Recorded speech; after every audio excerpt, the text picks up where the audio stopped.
Hello and welcome to Geek Addicts, the pop culture podcast. My name is Matt, and with me is the podcaster formerly known as the Barber Who Games, Bill Barber. How's Well, it going? I haven't entirely abandoned that name. I just I don't really use it as a so no one uses pseudonyms anymore. I've noticed. Not so much, no. I mean, there's some exceptions, like Thrak. Yeah, You know, not a lot of people know Thrax's name.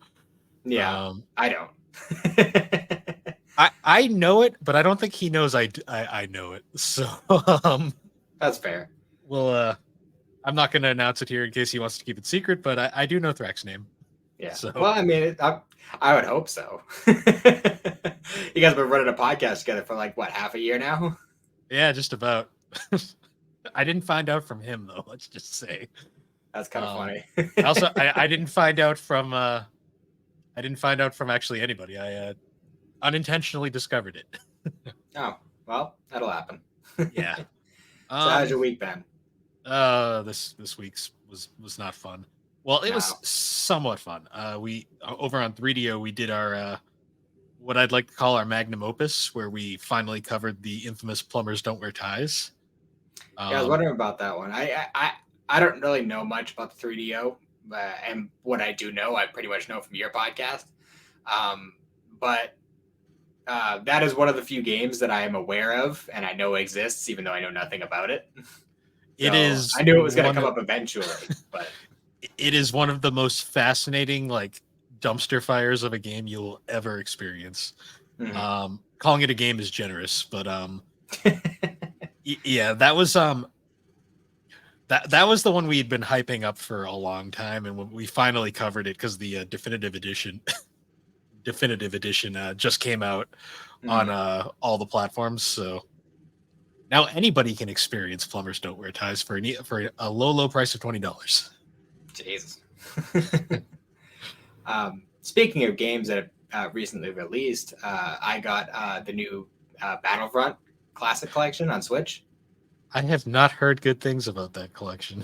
Yeah, I've been hearing some issues with online. I attempted to do a quick match before we did this, but by the time I figured out why the crashes were happening, I didn't have any time to. So I did do a quick match with just like instant action quick match, just with computers, and I liked how much smoother it is compared to the old one. Um, and I will admit it's a little jarring because they changed the controls for when you're using just regular like soldiers, like stormtroopers, battle droids, whatever. Um, they changed the controls to make it more like modern shooters, which makes sense. But because I've been playing Battlefront for so long with the old controls, it's definitely a learning curve. Yeah. Um, it's kind of funny. I saw a lot of reviews on Steam for it that basically all the reviews said buy the original 2005 version. It's on Steam and it's cheaper. So, That's fair. um, so I don't know if that's a good sign or a bad sign. I wasn't planning on purchasing it because I still have the original PS2 versions, but Yeah, well, it, I mean, I just the idea of updated, like not necessarily updated graphics, but like smoothed out controls and online access just appealed to me. hmm, So that was one of the main reasons why I wanted to get it. Plus, I never actually played the first one, so true. I've only ever played the second one. I think the second one's a better game, but I think the first one had arguably better maps. That makes sense. Um, I picked up a few games today and realized video games are very expensive. Oh yeah, Um, oh yeah. so I went to GameStop for like the first time in God knows how long, and I was going to go pick up Unicorn Overlord. Um, it's a new game by Vanillaware. They're a very good studio that makes incredibly quality games. They're usually very out there though. Um, so I went to go pick up their newest game, and while I was there, I saw they had a copy of Final Fantasy VII Rebirth on the shelf, and it was sitting there, and I said fuck it and just grabbed it while I was there.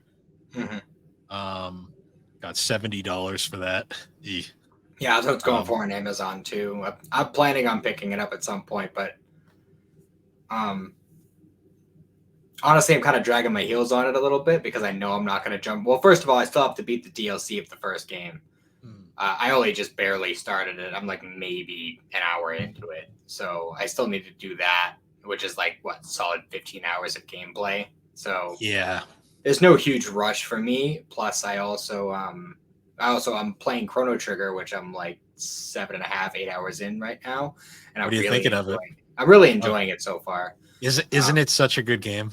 Yeah, it's such a bizarre concept, but it works so well for it. One of the best implementations of time travel in a video game.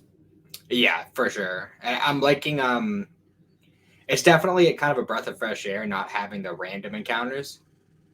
I mean, there's still a little random, Like yeah, some of them, but for the most part, you can kind of like skirt around them if you just want to get somewhere. yeah, you can to a degree. There's definitely a few cases though where it's kind of like you'll try, but it's like, nah, this is a scripted fight that you have to fight, basically.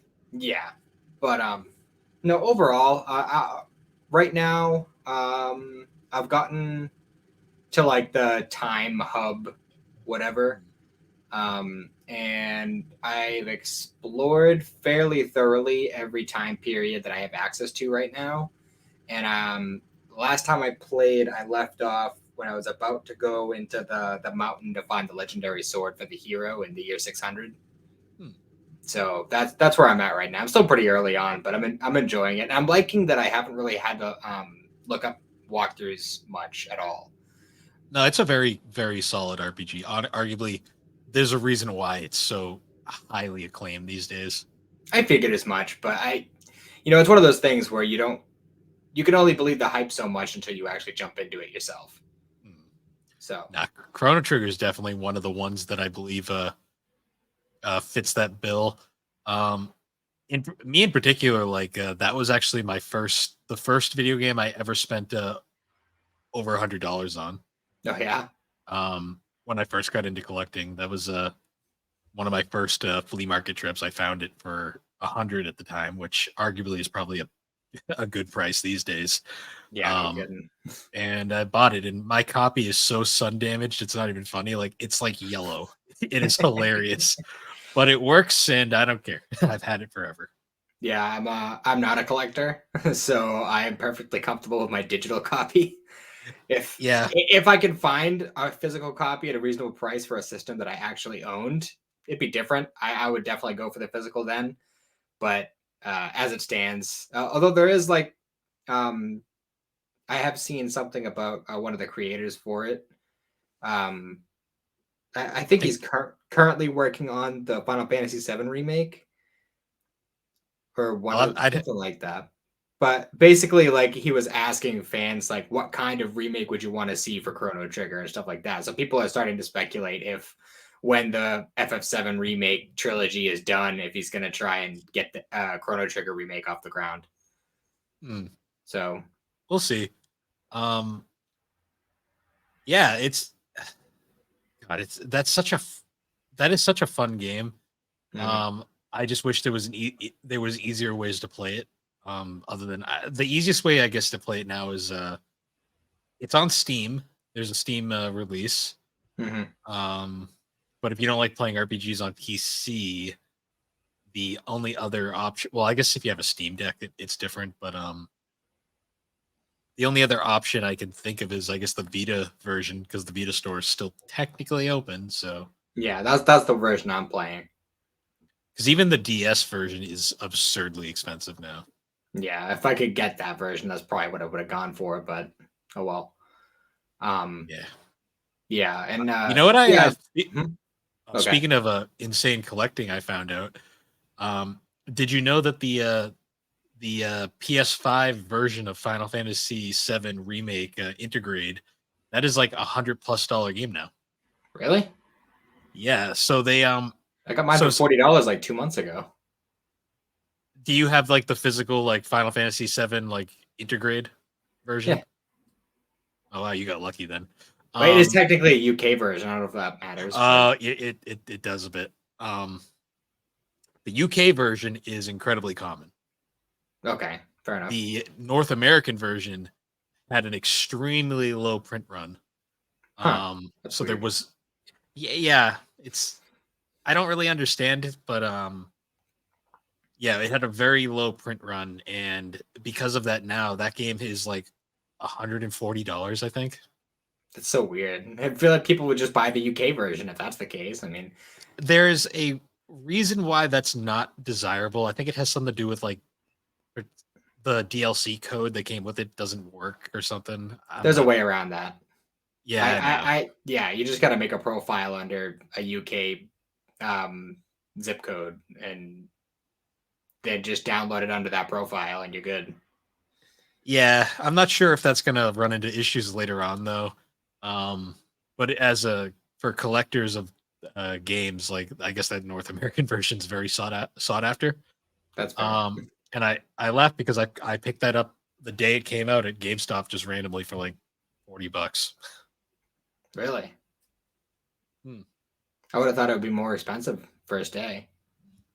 Well, it was technically a re-release. Oh, okay, I gotcha. But I got another. Where'd it go? Oh, it's over there. Hold on one second. I got this today. Well, it came in the mail. Got Destroy Humans Nice. 2 remake. Super pumped to start playing that because, well, I played both games a lot when I was a kid, but the second one is definitely the one I played the most. And I was super bummed when I heard it wasn't coming out for Switch. So when I got a PS5, that was one of my priorities. So, and it's only like $20 right now. Well, I mean, remakes make sense. I mean, especially for a remake of a game that came out years ago. Mm-hmm. Trying to think if I grabbed anything else recently. Well, I'll think about it. And if it pops up, I'll save it for later. That's fair. But yeah. So for today's topic, we mentioned in the last episode that we're going to be on kind of a bit of a Dragon Ball marathon for the next few episodes. Mostly just in tribute to Akira Toriyama. And I mean, our podcast logo is a Dragon Ball, in case anyone has noticed. So yeah. For this episode, we're going to be covering. We've mentioned it in the past a few times, but it's a one-off manga called Dragon Ball. That Time I Got Reincarnated as Yamcha. Mm-hmm. I got my copy right here too. Nice. I was gonna flip through it as we go. It's short enough. Yeah. So you probably know better than me. Like, what's the backstory behind this one? To be honest, I'm not like. From what I understand, the guy who wrote it, Dragon Garo Lee, is I guess he was just doing like little online stuff for the most part, and then I think Shueisha approached him and asked him to do this, which was like a big deal. And a lot, honestly, like I don't know if you've noticed, but he's really good at emulating Toriyama's style. Yeah, no, it was pretty close, which is hilarious because the first couple pages are his style, and it's like a dramatic shift, honestly. Oh, extremely. But like it's really interesting how he manages to really like cement it. And especially like how like when you look at the first chapter when like he first wakes up as Yamcha and it's like the old school Dragon Ball style. And then you flip forward a little bit to like Saiyan Saga, Cell Saga stuff. Like he emulates both different like points in time of Toriyama's art very well. Like he doesn't stick to one specific style. He actually like draws it like it's original Dragon Ball. Then in the Z parts, he draws it like it's Z. You know, he does a really good job with that. I found it very hilarious and kind of I rolled my eyes a bit when the whole reason he ends up reincarnated as Yamcha is because he died falling down the stairs trying to look up a girl's skirt. Yeah. It's like, it's so of course. cheesy. That's like the most like manga thing ever. For real. But yeah, it was actually like when I first heard about this, like I thought it was just gonna be like a silly fan thing. I didn't know this was an official Shueisha property. So when I heard that they were doing an act, because when it first came out, I read a fan translation of it on the internet of the first chapter, and I thought like that was the only way I was going to be able to read it. Then all of a sudden, I saw that they were dropping a collected volume. I was like, wow, surprising. But it is a very humorous. So the thing about it that's kind of sad is it is very short. Yeah, and it's goes only by like 3 chapters and like a bonus at the end. There's 3 main chapters, then there's like 2 bonus ones towards the end that kind of explain a few things, but for the most part it's all just it's not super important. It's really the main 3 of the meatiest chapters. Yeah. And to basically sum it up, it's basically just random Japanese boy dies and gets reincarnated as Yamcha right at the start of Dragon Ball. And then he basically uses his knowledge, because they make the joke saying, imagine if you got reincarnated as someone like Yamcha, like what would happen? Mm-hmm.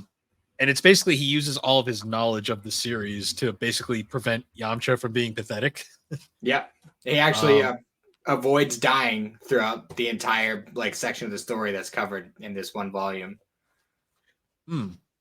He does, and he ends up going to Namek and training on Namek before Goku goes there, which is interesting. Mm-hmm. Yeah, it's interestingly, it's kind of hard to explain, like, because it is a very quick story, and it kind of goes by. I'm trying to pick out like the key moments. Like, I know at one point, like that I noticed that was kind of interesting was he tries to he realizes he can like get with Bulma and like actually not be a douche and cheat on her. Mm-hmm. But then he remembers Trunks and he ends up letting it go just because he doesn't want to erase Trunks from the universe. Yeah, because that would screw up the story, and then any chance he had of surviving would kind of go out the window. Because as soon as you change the course of the story, it kind of changes everything. Yeah, it's just really funny, like reading through this and just seeing moments where Yamcha's like kicking ass. Yeah. Like I love the scene right here where like everyone kind of does like the fall take when Goku's talking about his tail at the beginning, and he's just like, "Oh, I forgot people do that." Then he falls backwards. Yeah, like there's a few like things like where he like kind of like fanboys a little bit on the inside whenever like something happens that he doesn't think about. But yeah, I think it's kind of cool how like he's all geared up to go to West City and start dating Bulma and all this other stuff, and then he remembers himself dead, and he like remembers that Yamcha's gonna die in the Saiyan saga, and he's like, "Well, shit, like I got to start doing something so that I don't just end up pathetic like Yamcha." So instead of going to West City right at the beginning, he goes with Goku and starts training with Roshi right away, which is pretty cool. He also apparently did like all of Goku's like training montages. Like he went up to Korin's tower, did all that goofy stuff.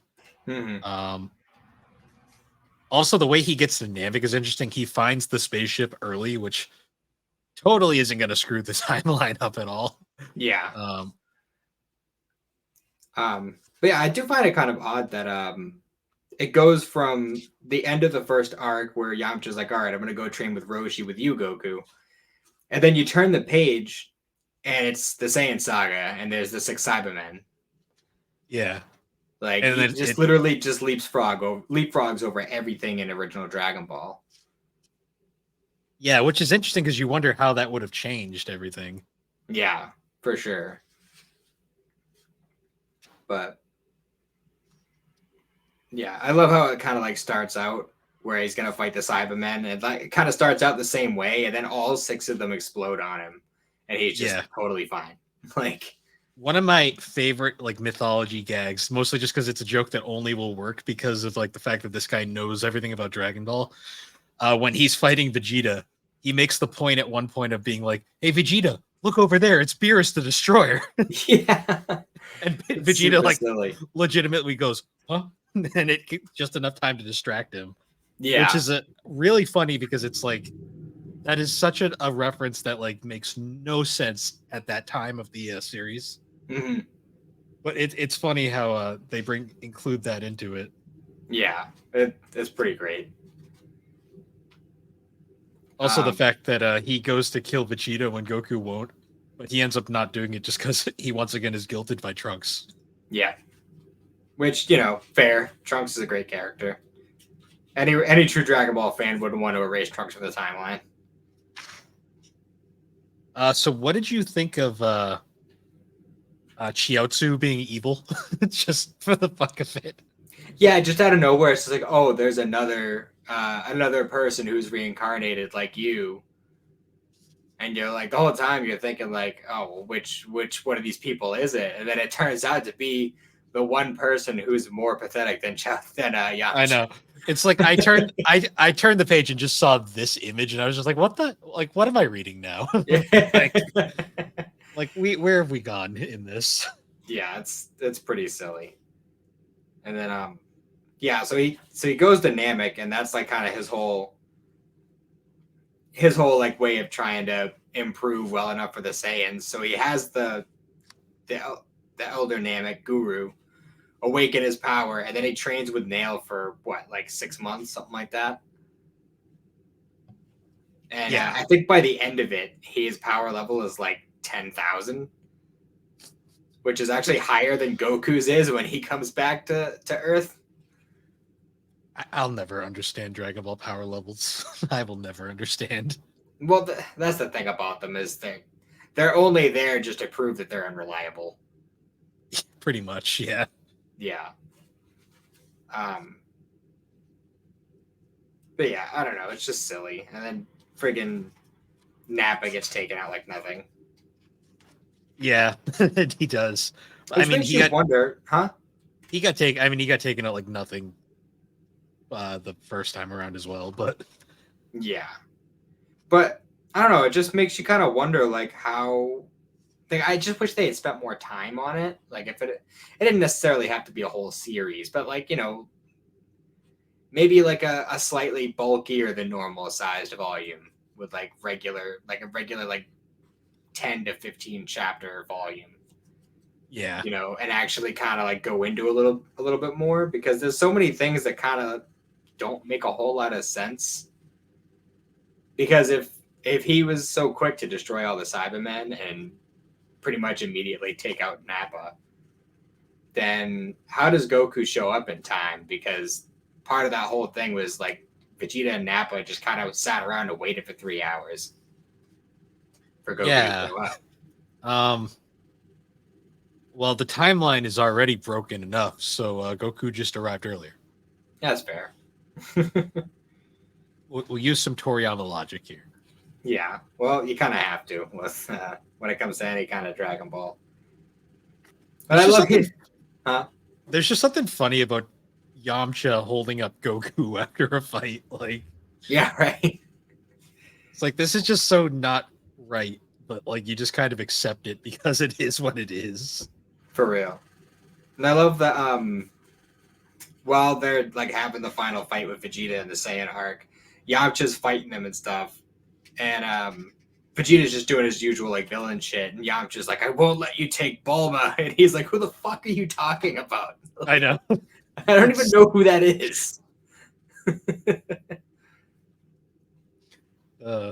This reminds me a lot of like one of Masako X's weird like what if things, but like it actually got made into a thing. It easily could be, honestly, and that's why I kind of feel like they definitely could have made it longer, like a little bit more fleshed out. Like, even if it just didn't flesh out the parts that we got and just kind of added a little bit more from the story, that like we didn't see any of like the Namek arc and Frieza and stuff. We didn't see anything from original Dragon Ball except for the scene where he realizes he's Yamcha. Yeah. So like we kind of miss out. We pretty much only see bits of the Saiyan arc and a little bit of the Cell arc, which we don't even really see the Cell arc. We just see Yamcha and Chaozu facing off. Yeah, like they're basically the Cell arc is happening in the background, and then Chiaotzu and Yamcha are just having this like spat somewhere else. Yeah, which is really hilarious because you're seeing overpowered Yamcha and like sadistic Chiaotzu, which is just hilarious in a lot of ways. Hmm. Oh, and how you mentioned before about how he was like, "Oh, it's Beerus the Destroyer behind you" or whatever. Like the thing that made him think of that in the first place was because he was like, "Oh, if only I could show him that scene from Battle of the Gods of the bingo Oh dance." yeah, yeah. I thought it was great too. The reveal at the end that the entire thing is literally just Beerus and Champa just bullshitting the Yeah, whole reason this happened. just having like a little contest. Like, I bet my Dragon Ball Weeb is better than your Dragon Ball Weeb. They're literally playing a game called the Reincarnation Game, which is just hilarious. For real. And then when God, they're done, they just send them back. for real. Which is just goofy. I love the little ending scene too. But Yeah. Oh yeah, he uses his Yamcha powers to uh, knock up the girl's skirt because yeah. they had to conclude that that plot trend. Hmm. Oh, and I also love so first of all, there's like the inside cover illustrations on either side, where you got the one of Yamcha beating up Drum, and you Yep. got the one of him beating up Birder. Yes. So, which is kind of cool because it gives you like a little bit of insight on those things. But during like the in between the chapters, there's also like you see one little scene of him fighting the invisible guy, and he's like he knows that Bulma's boobs are about to get pulled out, so he's just kind of like standing there waiting. Yeah. And then yeah, the Saiyan one is just kind of him waiting with Yajirobe's sword because apparently he's gonna cut the sword the tail off, Yes.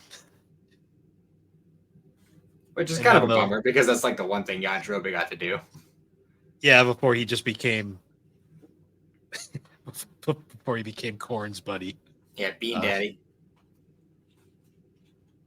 and then the last one is he's facing off against Doctor Giro. Oh yeah, that's right. He had to watch out for his hands. The extra story I thought was pretty funny, Hmm. where Yamcha like decides to like he's trying to confess to Bulma, so he decides to change his appearance and he like gets the short hair and like suit look that he has at one point, Yeah. and he ends up stopping like a robbery and like ends up like saving a Chi-Chi knockoff, basically. Um, Yeah, she but it, does kind of look like a teenage Chi Chi. yeah, somewhat. It's mostly just because Toriyama's female characters all kind of look the same, unfortunately. Yeah. Um, but then he ends up once again just not doing anything because of Trunks. But Hmm. he does fight Vegeta and gets his ass kicked. Yeah, which is pretty funny. It's like the one time he does in this story. And I love how he's like when he's on his way to go and like confess to Bulma, or he wanted to ask like relationship advice, and he's like going through his head. He's like, well, Goku doesn't do that. Gohan's a kid. Piccolo also doesn't do that. It's like, who the fuck am I supposed to talk to? Like, and he eventually settles on Krillin, who at this point has no dating experience whatsoever. Yeah, I like his reasoning is Goku skipped the dating phase and got married right away. Mm-hmm. Um, Gohan is a great guy, but he's still a kid. I remember Piccolo saying, "I have no idea in regards to dating, so not him." Mm-hmm. It's too Um, funny. uh, Tien is too stoic. Yeah. Uh, yeah, just basically. I like how He's he. like, should I confide in the turtle? Should I talk to the turtle about this? I mean, for all we know, Turtle knows best. Like he probably has the best dating advice out of anybody. I think it's established that he does have children. I mean, he's been around for so long, Yeah, he's what 999 years old. something like that. Because I think there's an episode where they're celebrating his 1000th birthday. Yeah, I love how he does really like. He does actually consider the turtle though, which is great. Mm. All in the end just to get his ass kicked by Vegeta. Mm. And then the final bonus chapter is literally just Tien and Shatsu shooting the shit after they make up. And then Yeah. they decide to do the fusion dance. And they basically their entire conclusion to it is let's never do that again. Yeah, because they're like an abomination. Yeah. It is something. And Yeah. it's right here for anyone who wants to see in the video version. Yeah. It's pretty goofy. And they probably would actually be pretty damn strong too, but I mean, and in it's this funny how they managed to do it because they established like, oh, like the rules of Dragon Ball, we're not similar heights, so we can't fuse. So then they're like, oh yeah, the Dragon Ball Fusions game. Let's get Bulma to make those armbands from that game, and then we could just do it. yeah, basically. Which is like the one shout out to that game that it's ever gotten, which is upsetting because it's a great game. Everyone who's a Dragon Ball fan should play it. Also, the trend of mangas berating you for not reading the right way. Yep. Only in the West though, because I mean, duh, stupid Westerners. Yeah. I mean, overall, like there isn't really a ton to say. It is a very enjoyable read through the first time, but to me, it's kind of like once you've read it once, you've kind of experienced it. Yeah, that's true. I mean, and you can read it super fast. I read it in like a 20-minute, half-hour period. Yeah, it's a very quick read, mostly because it's mostly recap. Yeah. It's just kind of little subtle things changed here and there. Mm-hmm. But I mean, if you see this at like your local bookstore, comic shop, like $9, like it's not a bad deal at all. Yeah. I mean, it is definitely smaller than your average volume of manga, Yes, it but is. I mean, it's definitely nice to have. You know, I mean, like I said before, when I found out there was gonna be a collective volume, I bought it like instantly Mm. I mean, because it's definitely worth the read. I wish like when this happened and when it actually got a volume, I thought that they were gonna have this guy do more of these. I thought we were Uh, gonna get more of these kinds of like out of the box side stories, and we've yet to get one since this. And this came out, and I want to say 2016, 2017. I want to say Yeah. something like that. Um, Um. It says he got the job offer in 2016 in the back of the book here. So yeah, it would have come out in like right around that time, 2016, 2017. It's definitely older too because it's still got the old Shonen Jump logo on there. Mm-hmm. So that dates it a little bit. I mean, it would be nice if we got more of those kinds of stories. It would have been cool, especially since I like his particular style. He emulates Toriyama's artwork very well, to the point where I've actually heard a lot of people say that he should have actually been the person to go under Toriyama's wing as opposed to Toyotaro. Which I mean, Yeah. it's neither here nor there. Either way, nobody can like fully copy that art No, style. he's got a very there's a reason why he's one of the most influential artists in manga. Like so many people have copied his style over the years. Mm-hmm. Well, been But I mean, influenced by it, I should say. yeah. But no, I mean, I haven't actually thought about it, but I should look into this guy and see if he's published anything else because I'd like to see like if he has an original manga. I'd like to see what kind of thing he would do. Be interesting. Well, we're at it. I can actually let's consult the Wikipedia machine and see if we can find anything about this guy. So,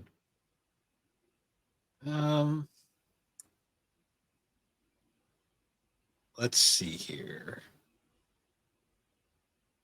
It's actually harder to find this on Wikipedia than I expected. Is it? Just because it's kind of a weird name. Yeah, for sure. Yeah, It's got a modern anime title. That's for sure. and you know what's? I think he might have just come up with this name for this.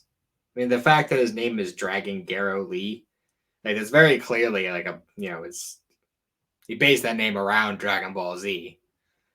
So I'm wondering if he just came up with that name just to have a like pen name attached to this particular project. Yeah. Let's see here. Um, hmm. Well, this isn't as There's not much to see. so um the top thing that appears is he has a page on the Dragon Ball wiki, so that's already not a great sign. Yeah, Um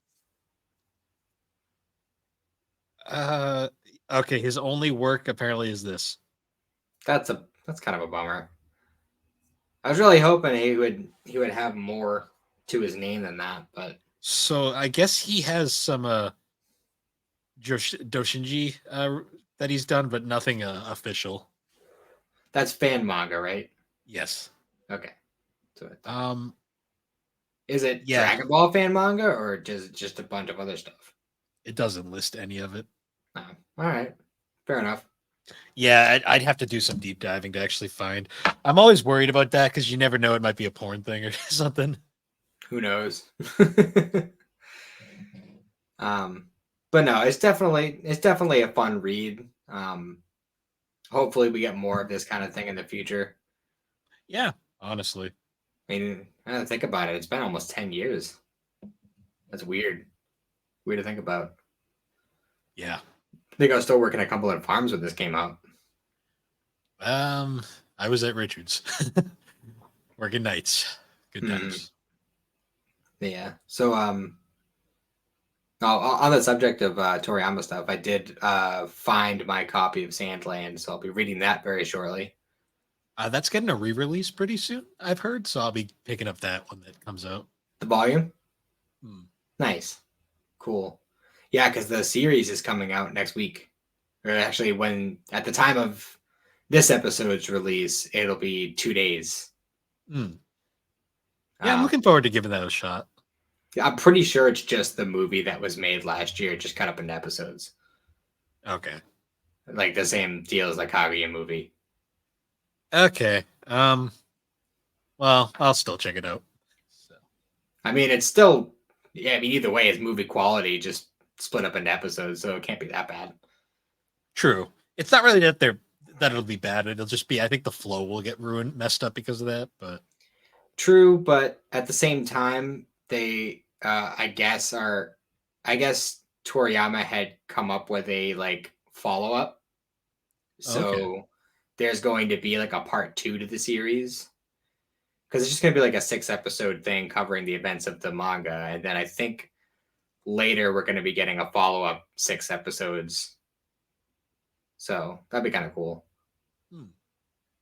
nah, definitely looking forward to that. Um, damn, this is gonna be a pretty short one, but there's Yeah. really not a whole lot more to add to that one. It is a fun little romp to go through, but it, like I said earlier, it's kind of a one and done. Yeah. The art, honestly, the art is the biggest highlight to it. Than like all the little mythology gags they threw in there. Hmm. For But sure. as for the overall product, it's very much kind of a Very surface level. yeah. It's something that basically my recommendation is if you're a fan of Dragon Ball, definitely pick it up, or especially if you're a fan of Yamcha because they do exist. Mhm. The Yamcha fans out there, but otherwise, I probably wouldn't recommend if you're not a big Toriyama Dragon Ball guy because it is very much attached to that overall. Basically, if I was going to give it a rating, I'd say if it's your first time reading it, I'd give it a solid 8. If it's your second time reading it, it drops down a bit because there's nothing really. It's so bare bones that it's not like you forget anything. It's not like you're re experiencing it. You're just kind of like reminding yourself, like, oh, yeah, there's that, that, that. I think on my Annie list, I gave it a 75 Hmm. overall. Like good score, but nothing to write home about. Yeah. I mean, at Um, the end of the day, it pretty much just boils down to a fan comic. Pretty much. It's a funny thing with some fun art. Um, that'll give you enjoyment the first time around. Then it's not expensive at all. So Yeah, it's just kind of sad that like Masako X's What Ifs go in way more depth than this does. I mean, doesn't the Raditz series have like 30 something parts at this Yeah, point? and it's extended beyond that too because he made like an original series based around Raditz's kid. Oh right, yeah. Oh yeah, because he was the one that started the Raditz launch ship, which is now just a thing Yep. in the community. Yeah, he did do that. I've actually recently seen a picture of like it was Goku with Goten, Vegeta with Trunks, and Raditz with what the fuck is Ranch. Ranch Ranch? was the name. Yeah, Ranch. It's Not, I not the don't know. not the most creative name, but No, but I don't know. Could have been worse. true. That series is very fascinating to listen to like the first time around, but then you realize like he is. I think he likes Raditz a little too much sometimes. You know what's funny is he has like a on because I don't know if you know he has a podcast. Oh, does he?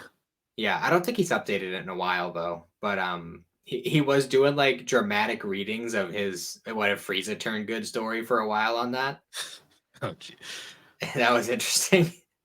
Who? How many people has he done? Like, what if they turn good? Like series or whatever. I'm pretty sure he's done them for like everyone but a pool. Like Yeah, at this point, because he's done like all the major villains.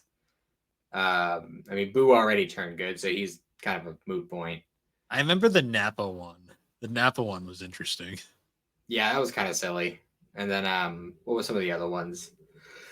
I know we did. He did what if Gine went to Earth with Goku? That was one. It's like, what if the Saiyans believed Bardock? What if what was that?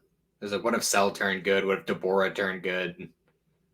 He's basically done all. He's done all the big fan and what ifs, basically. Pretty much. I think he spawned a lot of the Dragon Ball fandom in a lot of way. Yeah, I think there was one that was like, what if Vegeta went to Earth instead of Goku or something? Yeah, Actually, that might have actually been a real one, like a real like fan manga. I'm not sure. Dragon Ball Sai, I think, wasn't that the concept behind that? I don't remember, to be honest. I'd have to look into it. See, I know of plenty of fan mangas. I just have only read one or two of them. Multiverse is the one I went real deep into. And that one's really cool because it kind of has a lot of those what if ideas built into the structure of the story. Because the whole idea of that is obviously it's a big multiverse tournament, and like each of the universes involved is like if things played out differently, like this is the universe that spawned. Like there was one where Goku never hit his head and actually did wipe out the Earth and joined up with Raditz and Vegeta and them, and he's just a complete fucking psychopath. That's like a very common fan idea, is the evil Goku. Yeah, which is which is basically just Turles, but mm-hmm. I think actually from the same. It might even be from the same. Or no, maybe it wasn't. I know there was another universe, I think, where Demon King Piccolo won, but then Raditz showed up, and it was a huge problem. So he and Kami kind of just made like an agreement to re-merge to deal with that. So like Piccolo and Kami did re-merge, but it was King Piccolo and not Piccolo Jr. Oh, so Piccolo. So Piccolo Jr. never actually got created in this universe. Yeah. And, there was one where, like, Vegito never unfused and then went on to impregnate Bulma, so Bra is actually, like, ridiculously powerful. Like, Broly level powerful. I was just going to say, poor Chi-Chi. She always gets the short end of the stick. Yeah, well, they kind of, like, they kind of brought attention to that, because at that point it was, like, they discussed it, and Chi-Chi was like, well, you know what? Goku's been dead for 7 years. I'm not just gonna take your husband from you. Like that would be unfair. Yeah. Yeah, at least they thought of it. I was just gonna say, wow, no Yeah, one likes Chi-Chi. but no, they have a lot of fun concepts, and honestly, like the story itself is interesting. I need to catch up on it, honestly. Hmm. Um, one thing though is it's a lot bloodier than Dragon Ball usually is. A lot of fan stuff is. Mm. But it's definitely worth a read. The only weird thing though is it's made by I think a couple of English guys, so like UK guys. So Yeah. it reads left to right, and that's kind of Interesting. jarring when you're used to reading manga. Yeah. You see Dragon Ball characters, and you want to turn it the other way, and it's just confusing a little bit. But There whenever I'm switching between manga and American comics, there's always like that couple second like moment where I have to like retrain my eyes which way to read. mhm. Yeah, though, I guess that kind of does it for this episode. Like we said, not a whole lot to talk about on this one. We're gonna be continuing our Dragon Ball marathon next week with another topic. But Mhm. yeah, so once again, guys, thanks for joining us on Geek Addicts. You can find Geek Addicts in all the major podcasting platforms within the gaming and collecting podcast feed. You can also find our episodes on YouTube with occasional video versions. So actually, this one's kind of full-time video now. So hi guys. Oh, Um, and yeah, if you'd like, you can find all of our links at linktree/the Barber Who Games, or you could join us over at the GNC Podcast Network Discord server to find all things gaming and collecting, 3DO experience, Geek Addicts, talk gaming, anime, or just general nonsense. We're a bunch of nice people there, and Alex posts a lot of cringy, evil shit sometimes. Um, and with that, guys, we will see you all later. see ya.